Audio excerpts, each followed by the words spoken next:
Start करते हैं part 2 ecology with Indian study YouTuber series से, उसके पार्ट 2 से। इससे पहले के पार्ट में हम लोगों ने डिस्कस किया था बायोम से रिलेटेड, अलग अलग फैक्टर्स से रिलेटेड जो ऑर्गेनिजम्स और इन्वायरमेंट के बीच में होते हैं। Now we will start with some major abiotic factors. Now सबसे पहले है temperature. Temperature is the most important ecologically relevant environmental factor. यानी कि अगर हम एबायोटिक फैक्टर्स की बात करते हैं, दो फैक्टर्स होते हैं, बायोटिक और एबायोटिक। ठीक है, अभी बायोटिक के बारे तो हम बाद में आएंगे, वो लिविंग थिंग्स से रिलेटेड होता है, लेकिन एबायोटिक में टेम्परेचर सबसे इम्पॉर्टेंट है और बहुत ही रेलिवेंट है, ज़रूरी इन्वायरमेंटल फैक्टर है। You are aware that average temperature on land varies seasonally, decreases progressively from the equator towards the pole and from plains to the mountain tops। अब इसको थोड़ा थोड़ा करके पढ़ते हैं। सबसे पहली बात तो आपको पता ही है कि जो एवरेज टेम्परेचर है लैंड पे वो सीजनली वेरी करता है, मतलब हर सीज़न में जो टेम्परेचर होता है वो अलग अलग होता है। एक छोटा सा पॉइंट मैं आपको समझा देती हूँ, हो सकता है आप लोगों को पता भी हो, नहीं भी पता हो। ये इक्वेटर है, ठीक है, अर्थ ऐसे इक्वेटर से डिवाइडेड होती है। अब क्या होता है, इधर की साइड जो इक्वेटर के पास वाला पोर्शन है वो काफ़ी गर्म होता है, इट्स वार्म। लेकिन जैसे जैसे ये पोल्स होते हैं, ये नॉर्थ पोल है, ये साउथ पोल है, ये थोड़ा रफ डायग्राम बनाया मैंने। तो जब ना आप इधर की तरफ बढ़ते हो, इक्वेटर से पोल्स की तरफ आप मूव करते हो, तो आप नोटिस करते हो कि टेम्परेचर डिक्रीज़ हो रहा है। ठीक है, तो इक्वेटर से पोल्स की तरफ टेम्परेचर जो है डिक्रीज़ होना शुरू कर जाता है, वही इसमें समझाया है। Now decrease progressively from the equator towards the pole and from plains to the mountain top। यानी प्लेन जो आपके, जैसे फॉर एग्जांपल एक दिल्ली में अगर आप टेम्परेचर देखोगे तो ज़्यादा होगा, लेकिन अगर आप किसी हिल स्टेशन चले जाओ जहाँ माउंटेन्स हैं तो वहाँ पे टेम्परेचर कम होगा। तो यही बताया कि टेम्परेचर किस तरह डिक्रीज़ होता है। It ranges from sub zero levels in polar areas and high altitude to -50 degrees greater than 50 degree Celsius in tropical desert in summer. यानी कि पोलर एरिया में जहाँ सब ज़ीरो से भी नीचे हो सकता है, ज़ीरो से भी नीचे हो सकता है, उसके अलावा 50 तक पहुँच सकता है टेम्परेचर ट्रॉपिकल डेजर्ट में समर में। There are, however, unique habitats such as thermal springs and deep sea hydrothermal vents where average temperature exceed 100 degree Celsius. ये तो हमने एक नॉर्मल चीज़ ले ली, प्लेन, माउंटेन्स, लेकिन अगर हम आ जाएं किस पे, बहुत ही गर्म area, deep sea hydrothermal vents, जो सी के अंदर अंदर जाके बहुत ही डीप, बहुत ही गर्म एरियाज़ जहाँ पे होते हैं, और थर्मल स्प्रिंग्स, ऐसे स्प्रिंग्स जहाँ से गर्म पानी निकलता है, अर्थ के अंदर ही होते हैं, जो अंदर की हीट होती है उसकी वजह से ये गर्म हो जाते हैं। वहाँ पे टेम्परेचर 100 डिग्री सेल्सियस से ज़्यादा हो सकता है, तभी तो बॉइलिंग टेम्परेचर होगा वो पानी के लिए। It is general knowledge that mango trees do not and cannot grow in temperate countries like Canada and Germany. Snow leopards are not found in Kerala forest and tuna fish are rarely caught beyond tropical latitudes in the ocean. ध्यान से समझते हैं, mango tree को ठंडा atmosphere नहीं चाहिए, तो obviously mango tree जो है वो किसी भी ऐसी जगह जहाँ थोड़ी ठंडक होती है वहाँ नहीं ग्रो कर सकता। स्नो लेपर्ड आपको पता है ठंडी जगह रहता है, तो वो केरला जैसी गर्म जगह में या केरला के फॉरेस्ट में नहीं मिलेगा। टूना फिश जो होती है वो भी जो ट्रॉपिकल एरियाज़ हैं वहाँ मिलेगी, उसके बाद वो नहीं मिलेगी। सब टेम्परेचर की वजह से ऐसा होता है। You can appreciate the significance of temperature to living organisms when you realize that it affects the kinetics of enzyme and through it is the metabolic activity and other physiological function of the organisms। इसको मैं थोड़ा अच्छे से समझाऊंगी। यानी कि अब आपको ये समझना होगा कि जो एंजाइम्स हैं बॉडी के अंदर, जो एंजाइम्स वर्क करते हैं, जो मेटाबॉलिक एक्टिविटी होती है यानी केमिकल रिएक्शन होते हैं किसी भी बॉडी के, वो टेम्परेचर से अफेक्ट होते हैं। ठीक है, तो टेम्परेचर काफ़ी इंपॉर्टेंट रोल प्ले करता है। Now a few organism can tolerate and thrive in a wide range of temperature, they are called eurythermal. कुछ ऑर्गेनिजम्स ऐसे होते हैं जो बहुत गर्मी में भी रह लेंगे, बहुत सर्दी में भी रह लेंगे, गर्मी टू सर्दी दोनों तरह के इन्वायरमेंट को वो झेल सकते हैं। यानी कि वाइड रेंज ऑफ टेम्परेचर, काफ़ी अलग अलग रेंज के टेम्परेचर वो झेल सकते हैं, उनको हम बोलते हैं यूरीथर्मल। लेकिन उसमें से कई ऐसे हैं जो सिर्फ एक नैरो रेंज ऑफ टेम्परेचर तक रेस्ट्रिक्ट है। नैरो रेंज ऑफ टेम्परेचर तक रिस्ट्रिक्ट होने का मतलब है कि वो बहुत ज़्यादा वैरायटी का टेम्परेचर नहीं झेल सकते, या तो भाई वो गर्मी में ही रह सकते हैं या वो सर्दी में ही रह सकते हैं। ऐसा नहीं है कि उनको गर्मी में भी रख दोगे सर्दी में भी ले जाओगे तो वो दोनों सह पाएंगे, नहीं। तो ये उनको हम बोलते हैं स्टेनोथर्मल। तो कई बार ये भी पूछ सकते हैं अबाउट यूरिथर्मल एंड स्टेनोथर्मल, ये आपको पता होना चाहिए। Now the level of thermal tolerance of different species determine to a large extent their geographical distribution, यानी कि जितना वो टेम्परेचर सह सकते हैं उसके अकॉर्डिंग उनका डिस्ट्रीब्यूशन होता है। अब मैं आपको एक सिचुएशन देती हूँ, पोलर बियर है, वो आपको किसी गर्म जगह नहीं मिल रहा, ठंडी जगह मिल रहा है, मतलब वो ऑब्वियसली वो गर्म टेम्परेचर में नहीं रह सकते, उनका जो थर्मल टॉलरेंस है वो कम है, ठीक है। In recent year, there has been a growing concern about the gradually increasing average global temperature. बहुत इस चीज़ को लेके ये हॉट टॉपिक है कि टेम्परेचर बहुत बढ़ रहा है, अर्थ का टेम्परेचर बहुत बढ़ रहा है, ग्लोबल वार्मिंग हो रही है। तो यही बोल रहे हैं कि ये रिसेंट ईयर्स में टेम्परेचर बढ़ने की बात हो रही है। नाउ वाटर, एक हमने पढ़ लिया temperature, now we will come to water. Water भी एक बहुत इम्पॉर्टेंट फैक्टर है जो किसी भी लाइफ को इन्फ्लुएंस करता है, यानी लाइफ उससे अफेक्ट होती है। Life on earth originated in water and is unsustainable without water. Obviously बात है, पानी के बिना सर्वाइव करना इज़ नॉट पॉसिबल।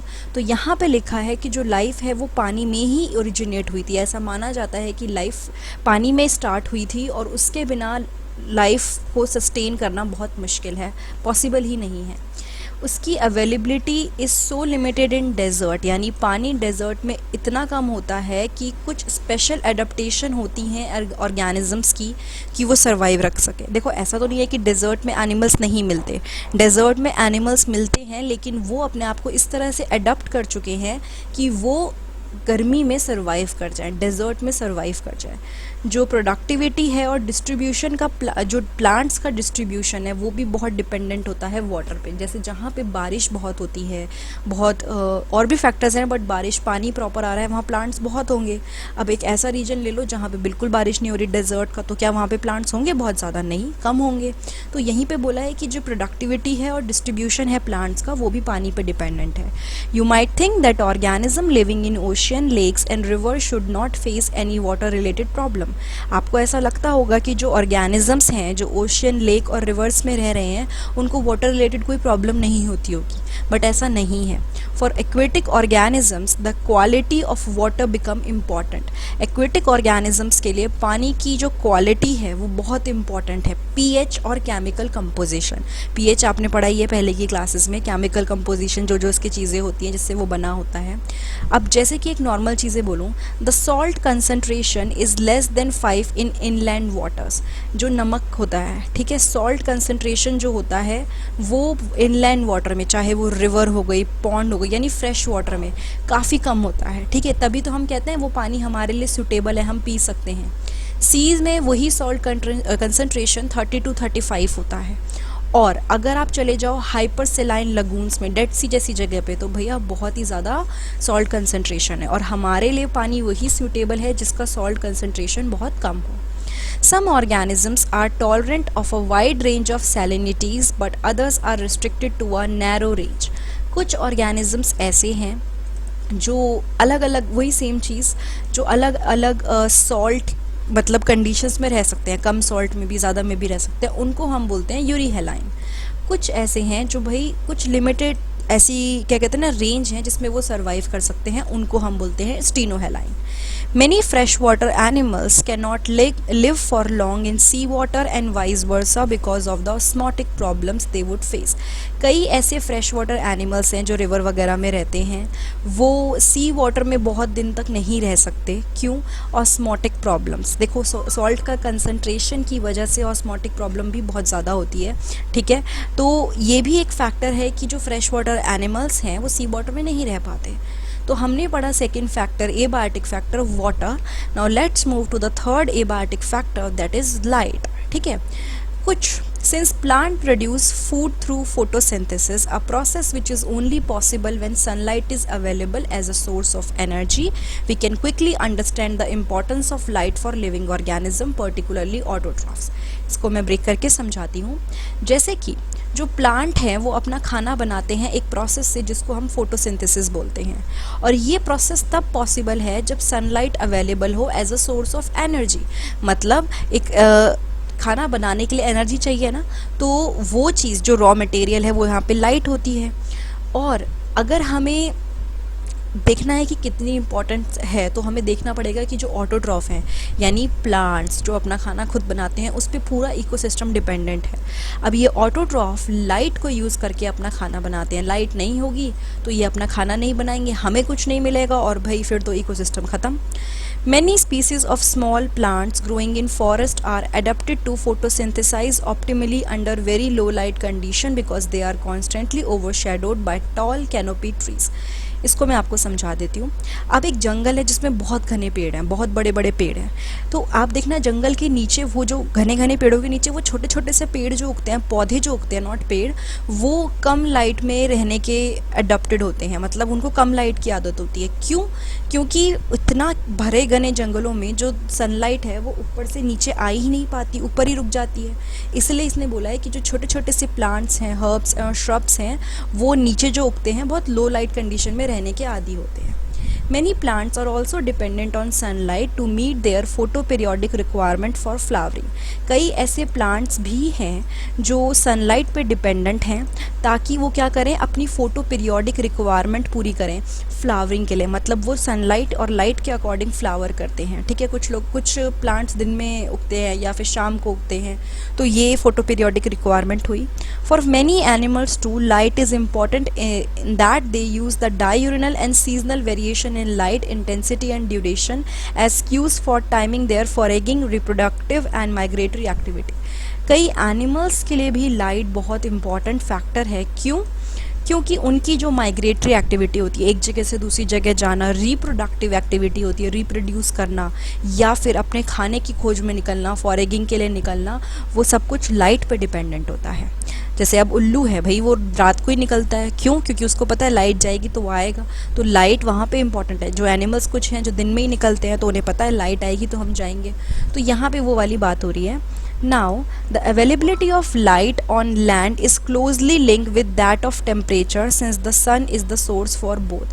जो लाइट की अवेलेबिलिटी है लैंड पे वो टेम्परेचर के साथ लिंक्ड होती है। आप नोटिस करना, जितनी ज़्यादा लाइट और रोशनी होती है, सनलाइट होती है, उतनी ज़्यादा गर्मी लगती है। जब जिस दिन बिल्कुल लाइट नहीं निकली उस दिन टेम्परेचर फील ही नहीं होता, लगता है थोड़ी कम गर्मी है। तो यहाँ पे क्या बोला है कि ये दोनों आपस में रिलेटेड भी हैं, काफ़ी क्लोजली लिंक्ड हैं। But deep in the ocean the environment is dark. अगर आप नीचे डीप ओशन में चले जाओ, बहुत ज़्यादा डार्क होता है वहाँ पे, और जो वहाँ पे ऑर्गेनिजम्स रहते हैं उन्हें तो पता ही नहीं है कि कुछ सन जैसी भी चीज़ होती है, क्योंकि लाइट वहाँ पहुँचती नहीं है। देन उनका सोर्स ऑफ एनर्जी क्या है? Now, the spectral quality of solar radiation is also important for life. एक तो हमने सनलाइट पढ़ा है, अब उसके अंदर अलग अलग चीज़ें होती हैं, यूवी रेज वगैरह होती हैं। तो ये जो यूवी रेज वगैरह के बारे में हम पढ़ते हैं जो सन से आती हैं, ये भी बहुत हार्मफुल होती हैं कई ऑर्गेनिजम्स के लिए। While not all the color component of the visible spectrum are available for marine plant living in different at depth of ocean. यानी कि जो ये यूवी कंपोनेंट है या फिर ये अलग अलग कंपोनेंट हैं, ये सारे के सारे मरीन प्लांट्स के लिए अवेलेबल होते भी नहीं हैं। तो ये एक फैक्टर है जो हमने पढ़ लिया लाइट से related. Now we will study about soil. The nature and properties of soil in different place vary. यानी सॉइल जैसी प्रॉपर्टीज़ हैं उसकी, जिस तरह की सॉइल है अलग अलग जगह में वो अलग होती है। ये डिपेंड करता है क्लाइमेट पे या फिर वेदरिंग प्रोसेस पे। वेदरिंग प्रोसेस क्या होता है? जिस तरह से सॉइल बनती है उसको वेदरिंग प्रोसेस बोलते हैं। यानी समझ लीजिए बड़ी सी रॉक थी, वो टूटी, छोटे छोटे टुकड़े हुए हवा से, पानी से, और फाइनली वो सॉइल में बन गई। तो वहाँ पे वेदरिंग प्रोसेस क्या है, वहाँ का क्लाइमेट क्या है, उस पर सॉइल डिपेंडेंट होती है। वेदर सॉइल इज ट्रांसपोर्टेड और sedimentary and how soil development occurred. कैसे सॉइल ट्रांसपोर्ट हुई, कैसे सॉइल की डेवलपमेंट हुई, वो सब वहाँ पे डिपेंडेंट करता है। कई कैरेक्टरिस्टिक्स हैं सॉइल के, जैसे कि सॉइल कंपोजिशन, सॉइल में क्या क्या चीज़ें हैं, जो चीज़ें उसके अंदर हैं उनका साइज़ क्या है, और कितना वो एग्रीगेशन है, मतलब कितने वो पार्टिकल्स आपस में चिपके हुए हैं, कितने वो पार्टिकल्स दूर हैं। जो डेजर्ट की मिट्टी उठाओगे तो भाई बहुत दूर दूर दूर पार्टिकल्स हैं। क्ले उठा लो, क्ले इतने चिपके चिपके पार्टिकल्स हैं। उसकी वजह से पर्कुलेशन पे भी इफेक्ट पड़ता है। पर्कुलेशन क्या होता है, जब पानी इकट्ठा होता है और ज़मीन में चला जाता है, ठीक है, समझ लीजिए एक जगह पे पानी आया लेकिन धीरे धीरे वो नीचे चला गया अंडरग्राउंड, तो परकोलेट हो गया वो नीचे, तो वो भी सॉइल के एग्रीगेशन और ग्रेन साइज़ वगैरह पे डिपेंड करता है। वाटर होल्डिंग कैपेसिटी पे भी डिपेंड करता है सॉइल की, ठीक है। These characteristic along with parameters such as pH, mineral composition and topography determine to a large extent the vegetation in any area. ये सारे फैक्टर्स मिलके प्लस पीएच प्लस कंपोजिशन, जिस तरह की सॉइल है, ये सब कुछ मिलके डिसाइड करते हैं कि भाई उस जगह पे वेजिटेशन कैसा होगा, बहुत हरा भरा होगा, नहीं होगा, जो भी चीज़ें हैं वो इन फैक्टर से डिसाइड होती है। This in turn dictates the type of animal that can be supported. अब क्या होता है, इससे ये भी पता चलता है कि कौन से एनिमल हैं जो वहाँ पे रह सकते हैं। उसी तरह से एक्वेटिक इन्वायरमेंट में the sediment characteristic often determine the type of benthic animal that can thrive there. Benthic मतलब जो नीचे एनिमल्स रहते हैं पानी के नीचे, तो यहाँ पे उसके सेडिमेंट, जो सॉइल के सेडिमेंट्स हैं, वो डिटरमाइन करते हैं कि बेंथिक एनिमल्स वहाँ पे रह सकते हैं, किस तरह के एनिमल्स वहाँ रह सकते हैं। तो ये था पार्ट 2 हमारी इकोलॉजी सीरीज़ का, जो मैंने बनाई है। अगर ये वीडियो आपको अच्छी लगी है तो प्लीज़ लाइक, कमेंट, सब्सक्राइब और शेयर करना मत भूलिएगा। इसके पहले की सीरीज़ भी बनाई है, इसके बाद की सीरीज़ भी है, जो आप नीचे डिस्क्रिप्शन बॉक्स में चेक कर सकते हैं। अगर ये वीडियो आपको अच्छी लगी है तो आप कमेंट भी कीजिए, आप क्या और चीज़ें देखना चाहते हैं। इसके बाद एक बार एनसीईआरटी कवर होने के बाद मैं नई सीरीज़ और स्टार्ट करूँगी, लेकिन फ़िलहाल के लिए मुझे फ़ीडबैक चाहिए आपसे, तो कमेंट करके आप मुझे बताइए आपको कैसी लगी। Thank you so much.